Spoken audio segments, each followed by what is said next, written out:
Hello बच्चों। अभी आपने पिछले क्लास में पढ़ा हुआ था कि वैद्युत क्षेत्र, वैद्युत बल रेखाएं और वैद्युत बल रेखाओं के गुण। इसके आगे आज आपको एक नया टॉपिक पढ़ाते हैं और उसका नाम है वैद्युत द्विध्रुव। मैं ज़्यादा समय न लेते हुए सीधा आपको पढ़ाना शुरू करता हूँ कि वैद्युत द्विध्रुव क्या है, और आज आपको बताऊंगा कि वैद्युत द्विध्रुव की अक्षीय स्थिति पर तीव्रता कैसे निकालते हैं, उसका डेरिवेशन आप कैसे करते हैं। मैं सीधा शुरू करता हूं, देखिएगा।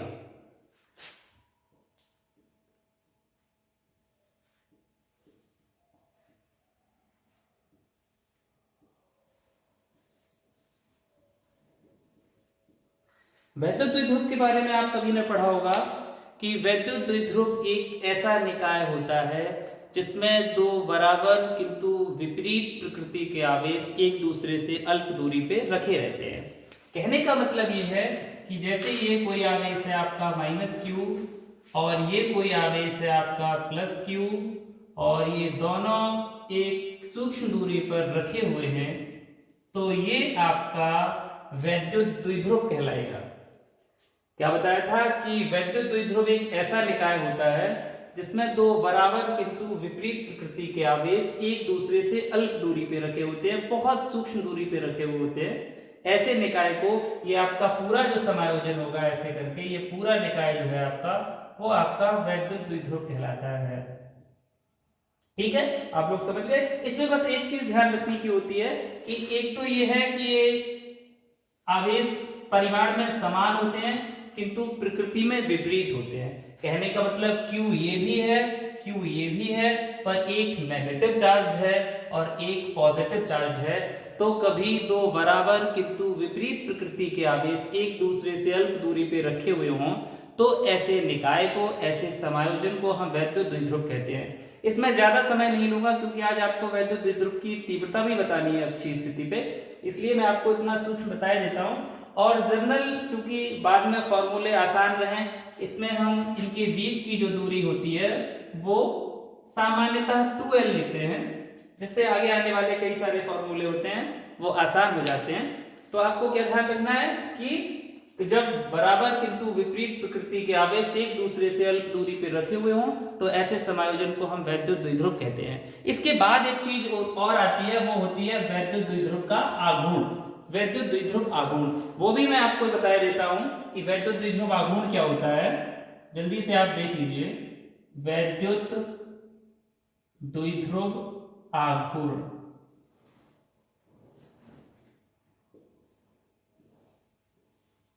ये भी बहुत सरल है, जैसा कि अभी हमने बताया हुआ था आपको कि ये पूरा समायोजन है वो वैद्युत द्विध्रुव कहलाता है।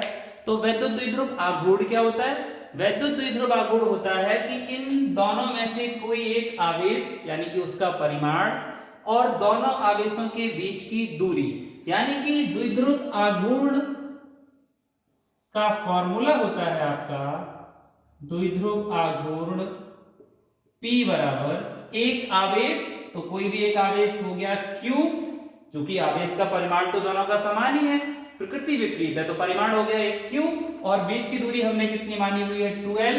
तो जब इन दोनों का आप गुणा कर दोगे तो आपका वैद्युत द्विध्रुव आघूर्ण निकल के आता है P बराबर 2ql।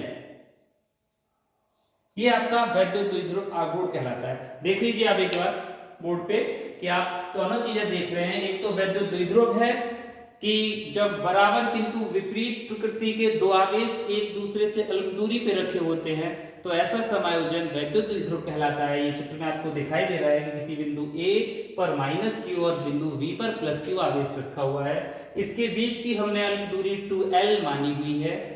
ये पूरा समायोजन वैद्युत द्विध्रुव कहलाएगा। और वैद्युत द्विध्रुव आघूर्ण दोनों आवेशों में से किसी एक आवेश का परिमाण, चूंकि दोनों के परिमाण समान है तो कोई एक परिमाण और उनकी बीच की दूरी का गुणनफल, इसे हम वैद्युत द्विध्रुव आघूर्ण कहते हैं। तो द्विध्रुव आघूर्ण P बराबर होता है कोई एक आवेश और बीच की दूरी 2l। जब इन दोनों का आप मल्टीप्लाई करते हो तो आपका निकल के आता है P बराबर 2ql।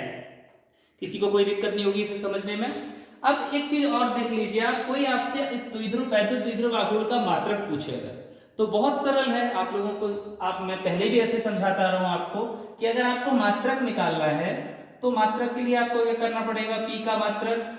मात्रक के लिए ये देखो 2 का तो कोई मात्रक नहीं होता, इसे छोड़ देते हैं हम। ये क्यू, क्यू है आवेश, और आवेश का मात्रक क्या होता है? आवेश का मात्रक होता है कूलाम। और ये दूरी, और दूरी का मात्रक क्या होता है? मीटर। तो आपका वैद्युत द्विध्रुव आघूर्ण का मात्रक निकल के आता है कूलाम इंटू मीटर। बताइए, इसमें तो किसी को कोई दिक्कत हुई नहीं होगी, बहुत आसान है, बहुत सरल है। एक दफा आप बोर्ड पे देख लीजिए जरा ये सारी चीजें जो लिखी हुई हैं। 1 मिनट का समय है आपके पास।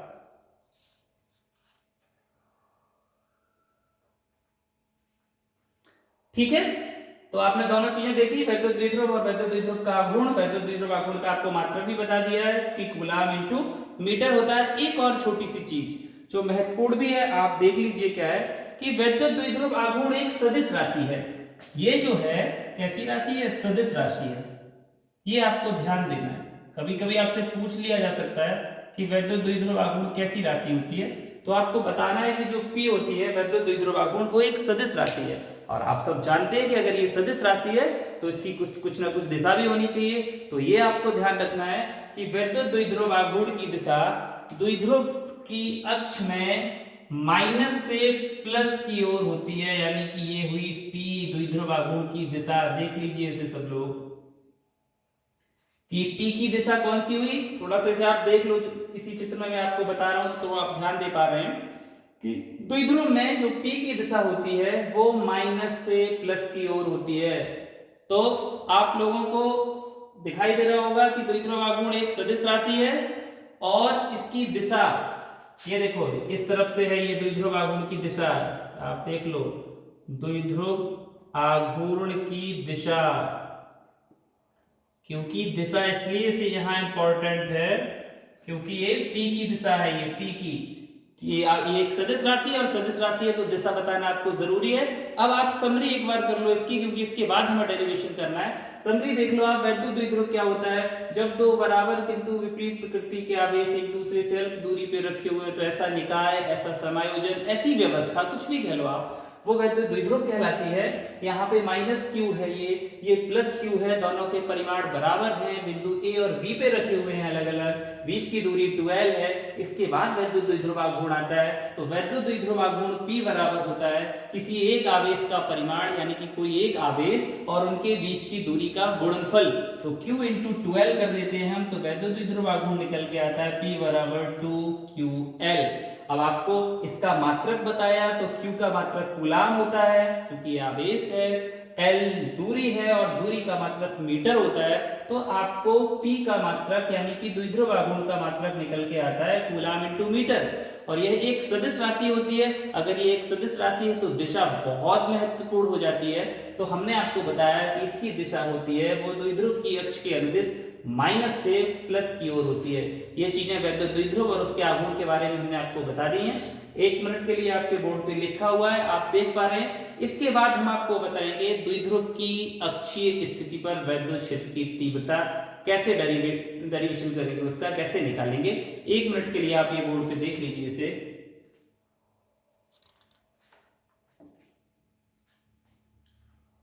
ठीक है, आपने देख लिया, वीडियो तो है ही, तो आप पॉज करके भी देख सकते हो, कोई दिक्कत नहीं है। ये चीजें मैं यहां आगे बढ़ाता हूं।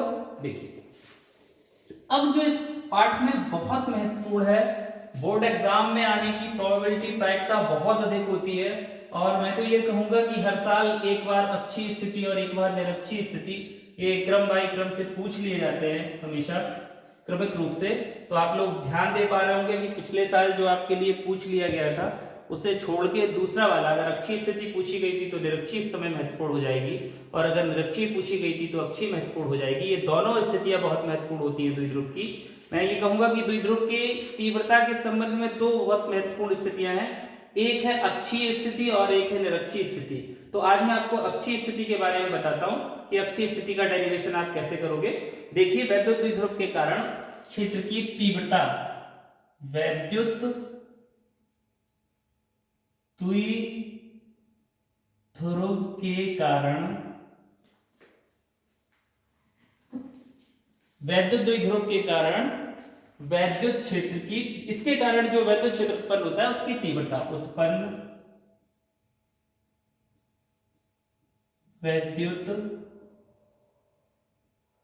क्षेत्र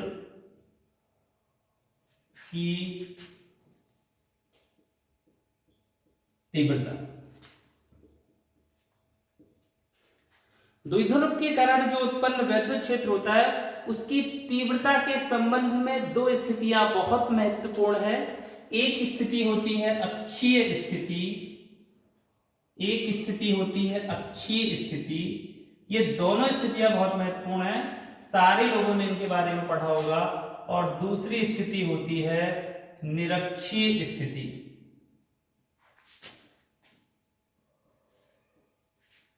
ये दोनों स्थितियां बहुत महत्वपूर्ण है। तो हम पहली स्थिति देखते हैं और वो है अक्षीय स्थिति, यानी कि द्विध्रुव की अक्षीय स्थिति में वैद्युत क्षेत्र की तीव्रता। तो आप लोग देखो अक्षीय स्थिति क्या होती है, आपको बिल्कुल ध्यान रखना है। अक्षीय स्थिति, एक मिनट के लिए हम निरक्षीय स्थिति से बता देते हैं इसलिए आपको डिस्टर्ब ना हो, आप केवल अक्षीय स्थिति पर कॉन्सेंट्रेट कर पाए।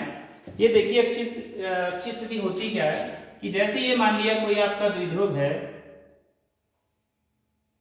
ये कोई बिंदु है आपका जिसपे एक ए बिंदु है, मान लो ये बी बिंदु है, ये इसका मध्य बिंदु है ओ, इस पे आपका माइनस क्यू आवेश रखा हुआ है, इस पे आपका प्लस क्यू आवेश रखा हुआ है।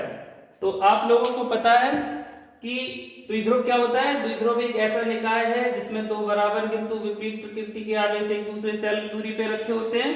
तो ये आपके बराबर भी हैं और विपरीत भी हैं, और कितनी दूरी पे रखे हुए हैं, ये यहां से यहां तक L दूरी है और ये यहां से यहां तक L दूरी है, यानी कि टोटल मिला के जो आपकी दूरी हो गई वो हो गई 2L, जो हमने पहले भी मानी हुई थी कि द्विध्रुव के अक्षों के बीच में जो द्विध्रुव आवेशों के बीच में जो दूरी होती है वो कितनी होती है 2L। तो आप देख पा रहे हैं कि यहां से यहां तक L दूरी है और ये यहां से यहां तक। अब आपको देखना है कि इस द्विध्रुव से कुछ दूरी पर कोई बिंदु P है।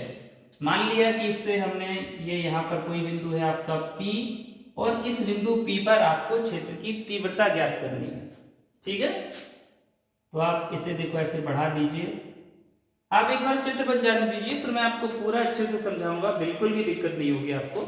और यहां से यहां तक की जो दूरी है वो मानी है हमने स्मॉल r, इतना आपको चित्र में देखना होगा।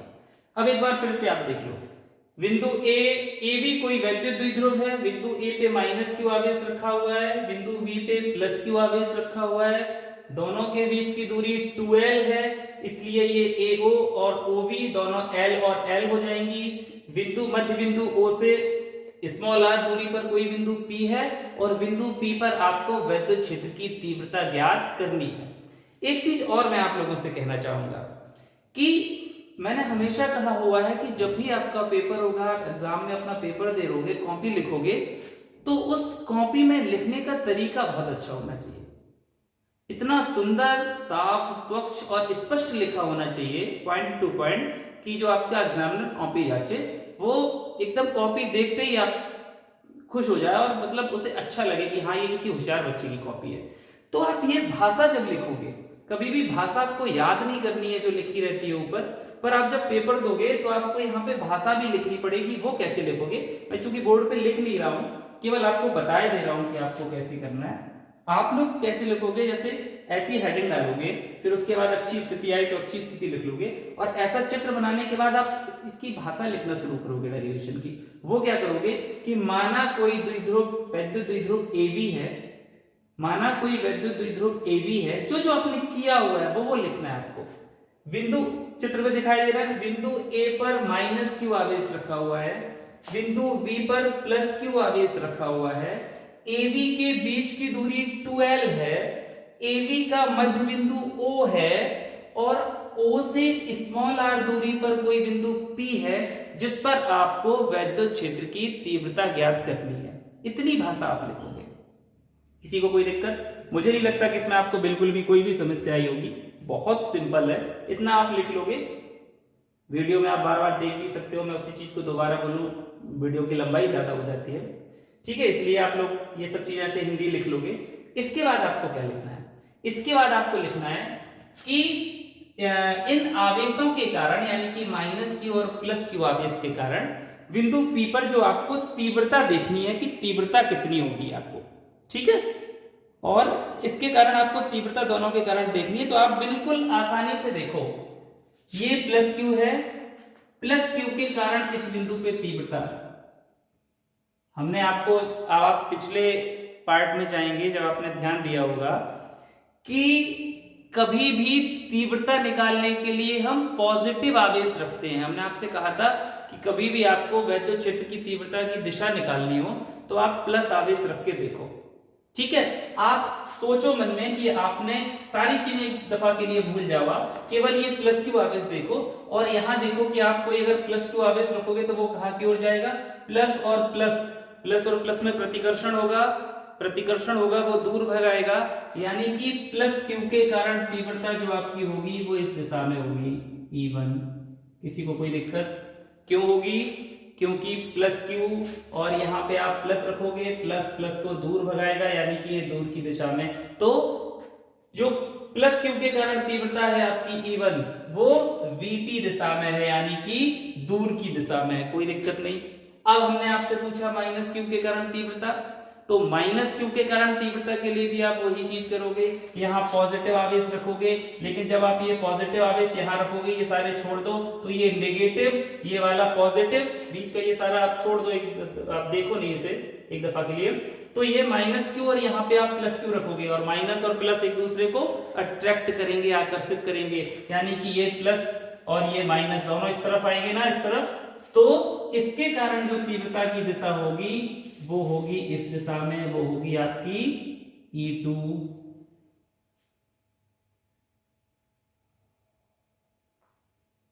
कोई दिक्कत? तो ये दोनों आप देख लो, प्लस क्यू आवेश के कारण तीव्रता E1 है और माइनस क्यू आवेश के कारण तीव्रता आपकी E2 है, ये आपको दिखाई दे रहा है। तो आप देखो इसमें लिखोगे क्या, आप वो भाषा पूरी लिखने के बाद आप सीधा लिखोगे प्लस क्यू आवेश के कारण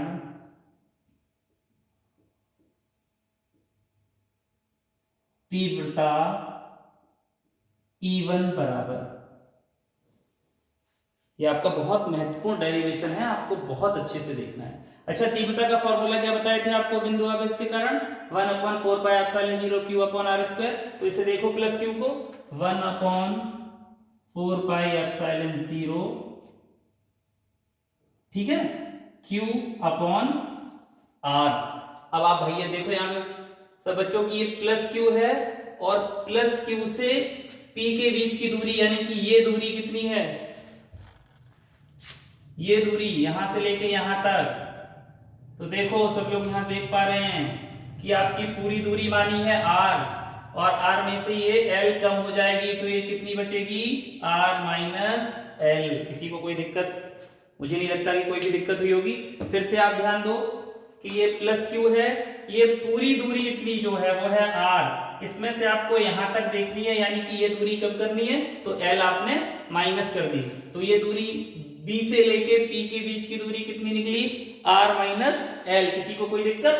तो आपने ये लिख लिया 1/4 pi epsilon 0 q upon r square होता है, यानी कि r माइनस l का होल ऑफ स्क्वायर। यहां पर अगर आपको k परावैद्युतांक है तो k परावैद्युतांक भी लिख सकते हो, अगर आप कोई परावैद्युतांक वाला माध्यम है, ठीक है।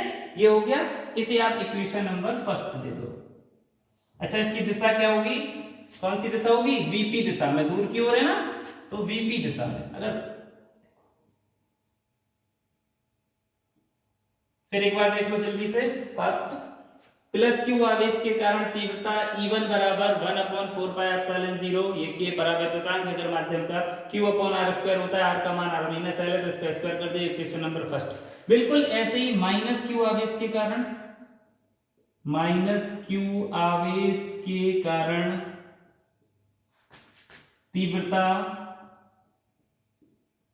कितनी बानी है, E2, उसके लिए भी वही फॉर्मूला है, फॉर्मूला दोनों के लिए सेम है, 1/4 पाई एप्सिलॉन 0 के q अपॉन r। अब भैया यहाँ पे आपको थोड़ा सा देखना पड़ेगा, r देखो -2 यहाँ रखा हुआ है, यानी कि यहाँ, और p आपका है यानी कि यहाँ, तो इतने बीच की दूरी ये क्या है, यहाँ तक की दूरी तो r है, और ये दूरी कितनी है, l है, यानी कि आपकी टोटल दूरी कितनी हो गई, r प्लस l।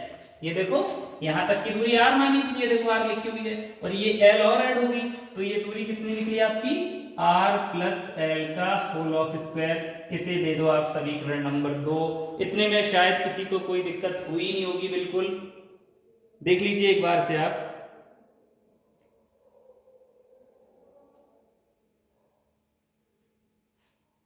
और इसकी अगर आप दिशा लिखना चाह रहे हो तो आप लिख सकते हो ये कहां से किस ओर है, P से A की ओर, यानी कि PA दिशा में।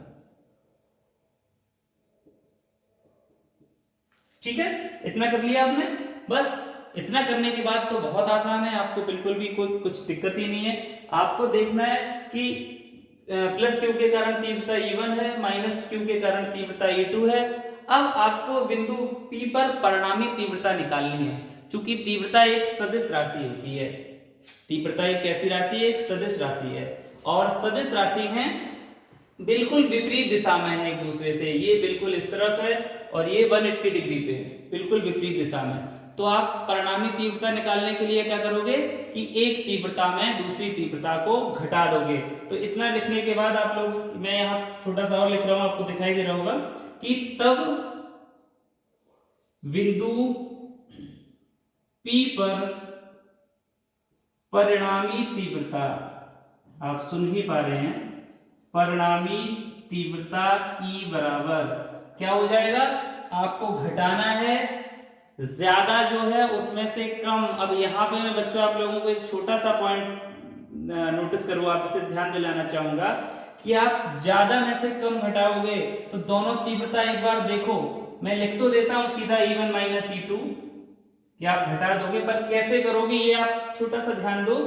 1/4πε0 दोनों में समान है, ये देखो इतना, Q भी समान है, ये r माइनस एल और ये r प्लस एल है।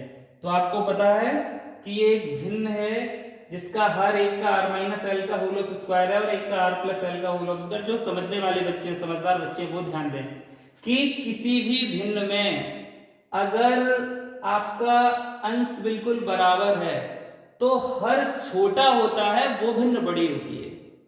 जिस भिन्न का अगर अंश बराबर है तो जिसका हर छोटा होता है, कम होता है, वो भिन्न बड़ी होती है। तो इसका हर r माइनस एल है, अगर आप देखें तो ये कम है, ये कम है तो E1 ज्यादा होगी, इसलिए हमने E1 में से E2 को घटा दिया है।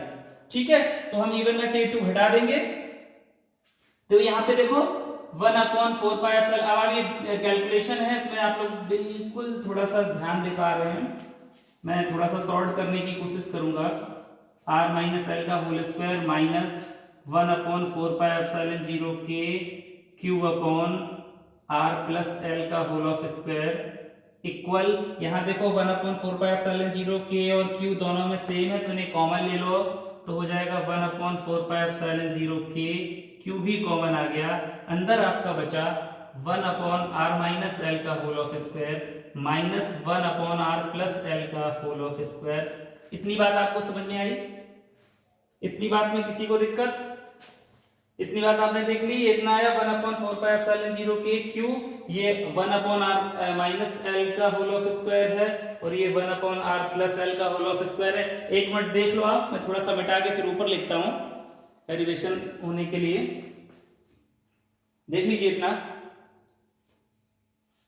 कर लिया। अच्छा, मैं चित्र यहाँ मिटा देता हूँ, चित्र में मिटा देता हूँ, तो आप एक बार देख ही चुके हैं, तो यहाँ पर ये डेरिवेशन आएगा। एक मिनट के लिए इसे मैं मिटा देता हूँ, आप लोगों ने, जितने लोगों ने देखना होगा वो देख लिए होंगे इसे। ठीक है, ये मैं, जिससे आपका पूरा डेरिवेशन इसी बोर्ड पे आ जाए, देख लीजिए आप।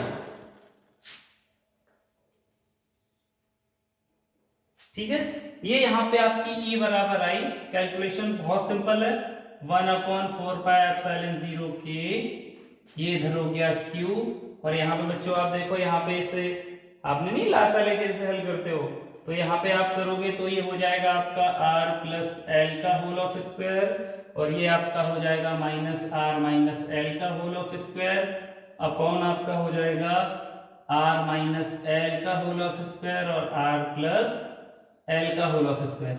और जब से आप ओपन करोगे ऐसे तो देखो बहुत सिंपल है, ये r² प्लस एल² प्लस 2rl और ये माइनस आगे है तो अंदर अंदर के सब माइनस हो जाएंगे, तो आप लोग खोलेंगे तो minus are square plus 2rl बचेगा। क्योंकि ये माइनस लगा है आगे ब्रैकेट के, तो ये प्लस अंदर रहते वो माइनस के हो गए और ये प्लस का हो गया। अपॉन इसे आप लिख सकते हो ब्रैकेट r माइनस एल और r प्लस एल का होल ऑफ स्क्वायर। ठीक है, ये लिखा हुआ है। आपकी r स्क्वायर से r स्क्वायर कट जाएंगे, l स्क्वायर से l स्क्वायर कट जाएंगे, तो आपका बचेगा 1/4 पाई एप्सिलॉन 0 k क्यू। ऊपर आपका 2rl और 2rl मिलके हो गया 4rl, और नीचे आपका एक ब्रैकेट एक कोष्टक में r माइनस एल और एक में r प्लस एल। तो a धन भी और a ऋण भी होता है a square minus B square का होल ऑफ स्क्वायर। अब बच्चों आप देखो e बराबर आपका आया 1/4 पाई एप्सिलॉन 0 k, और इसे आप लिख सकते हो 4 को लिख सकते हो 2 into Q into L into R, ये तो लिखा 4rl इंटू क्यू, और ये भी आप देखो 2 और 2 का गुणा 4 क्यू एल आर, ये लिखा हुआ है, ये तो लिखा है ना ऊपर। 4 को 2 इंटू 2 लिख दिया, क्यू की जगह क्यू, आर की जगह आर और एल की जगह एल, और 2ql को आप क्या लिख सकते हो p। तो आपका e बराबर आता है 1/4 pi epsilon 0 k 2p r upon r square minus L square का होल ऑफ स्क्वायर। वैसे तो आपका फॉर्मूला यही होता है, लेकिन इसके आगे आपको एक छोटी सी चीज और याद रखनी है। चूंकि द्विध्रुव के बीच में जो आवेशों के बीच की दूरी होती है वो बहुत अल्प होती है।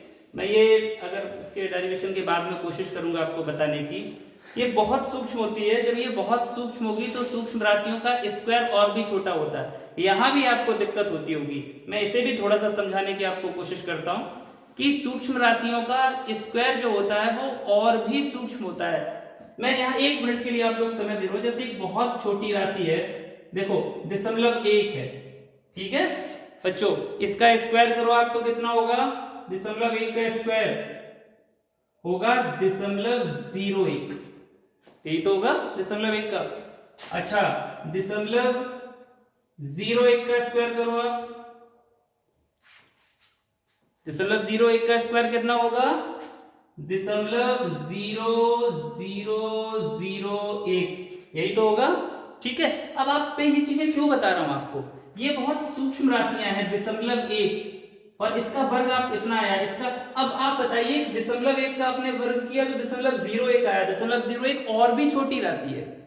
0.01 का स्क्वायर आपने किया तो 0.0001 आया, ये और भी सूक्ष्म राशि है। तो इससे आपको आप देख लेना यहाँ पे, इससे आपको ये पता चलता है कि अगर आप छोटी राशियों के स्क्वायर या क्यूब या फोर्थ रूट्स की पावर करते हो तो उनके जो मान आते हैं वो बहुत सूक्ष्म आते हैं, और इतने सूक्ष्म आते हैं कि उन्हें आप छोड़ सकते हो, बहुत अल्प आते हैं। तो इसीलिए यहाँ पे कहा जाता है, जो आपने पढ़ा होगा कि R is very greater than L, या ऐसे दूसरे शब्दों में आप कह लो L is very very less than 2R। अगर ऐसा है तो L स्क्वायर बहुत छोटा होगा, अतः इसे हम छोड़ देते हैं, तब L स्क्वायर को नगण्य मान सकते हैं, नगण्य मान सकते हैं। बस डेरिवेशन आपका समापन पे है, और L स्क्वायर को जब आप नगण्य मान लोगे तो आपका E बराबर निकल के आएगा 1/4 पाई एप्सिलॉन 0 k, यहाँ पे 2pr, और ये L स्क्वायर खत्म हो जाएगा तो R स्क्वायर की पावर R स्क्वायर, यानी कि R की पावर 4, एक घात से एक घात कम हो जाएगी आपकी, तो यहाँ बचेगा क्यूब, यानी कि आपका निकल के आता है 1/4 pi epsilon 0 k 2p upon r cube. अगर निर्वात या वायु हो, ठीक है, हाँ यहाँ देख लो आप, अगर निर्वात या वायु के लिए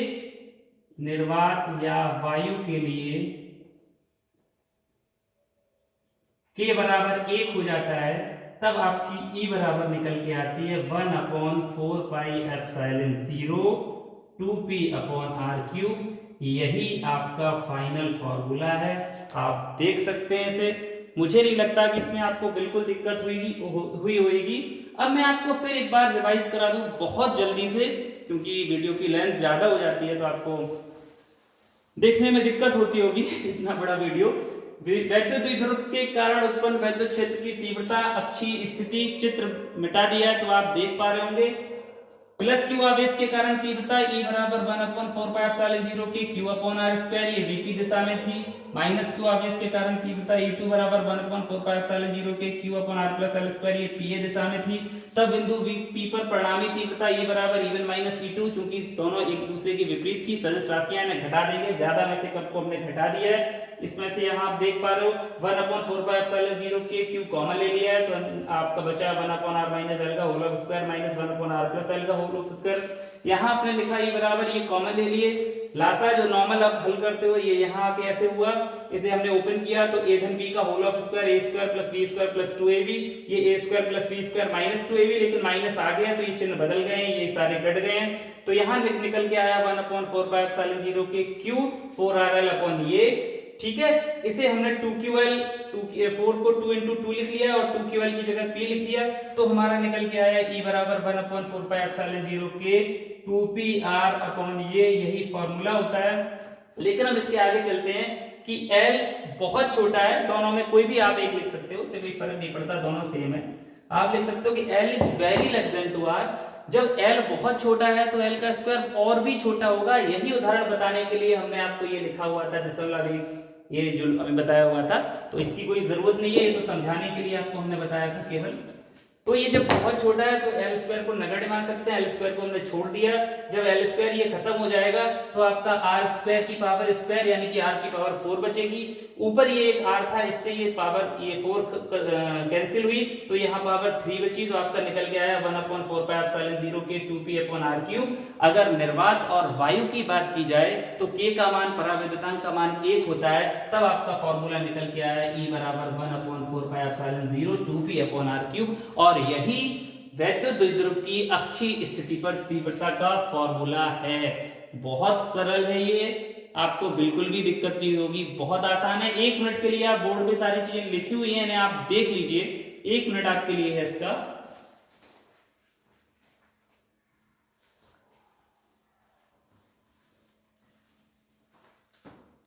तो आपने देख लिया होगा, यही फॉर्मूला आपका निकल के आता है E बराबर 1/4π0 2p अपॉन आर क्यूब। मैं आज यहीं पे इस ये जो आपका है यहीं पे आज समाप्त करता हूं। अगर इसमें आपको कहीं भी कोई दिक्कत हुई हो समझने में तो आप कमेंट कर सकते हैं, इसमें मुझे बता सकते हैं कि इस लाइन पे या इस जगह पे मुझे दिक्कत हुई है। मैं फिर आगे कोई वीडियो करूंगा, आगे कुछ होगा तो उसका सॉल्यूशन आपको बताऊंगा। वैसे मुझे नहीं लगता मैंने एक एक चीज बताई हुई है, इसीलिए मैंने आज के टॉपिक कम कर दिए हैं कि आपकी वीडियो की लेंथ भी कम रहे और आपको समझ में भी आए। तो केवल आज अक्षीय स्थिति बताई हुई है। मैंने अभी आपको बताया हुआ था कि एक निरक्षीय स्थिति भी होती है। मैं कोशिश करूंगा कि आगे की वीडियो में आपको निरक्षीय स्थिति का भी डेरिवेशन करवाया जाए। आशा करते हैं कि आपको समझ में आया होगा। अगर कोई आपको अच्छा लगा हो तो आप कमेंट करके जरूर बताइए कि मुझे अच्छा लगा हुआ है, और अगर आपको कहीं समझने में दिक्कत हुई हो तो आप वो भी कमेंट कर सकते हैं। मैं आगे आपकी प्रॉब्लम जो है वो सॉल्व करूंगा। अच्छे से पढ़िए आप और खूब मन लगा के पढ़िए। बहुत बहुत धन्यवाद आप सभी का।